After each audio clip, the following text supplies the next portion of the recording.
nahi duguna da variante bat, zirkulazioa errin erditik izugarrie pasatzen dalako. Arriskua, kontaminazio akustikoa eta abar, zikina, izugarria da.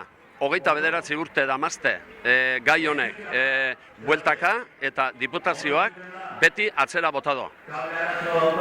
Eta noski horregatik sentitzen gea bigarren mailako bizilagunak bagine bezala eta triste eta kabreatuta. Eta eskatzen dugu lehenik eta aguron variantea egitea. Biala orain komisioak gaur egindon konzentrazio hontan, ziur ez nago, baina 200-300 bat lagun, uste dut gutxi gora bera bildu gehala, eta aurrera gogor lana egiteko gainea ideatan o asmotan gaude.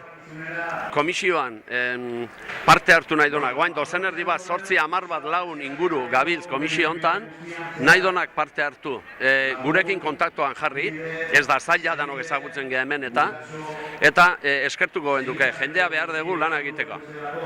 Hemen aurrera datosten konzentrazioak, idea asko dago, baina behintzet presionatzeko, presionatzea da gure asmoa.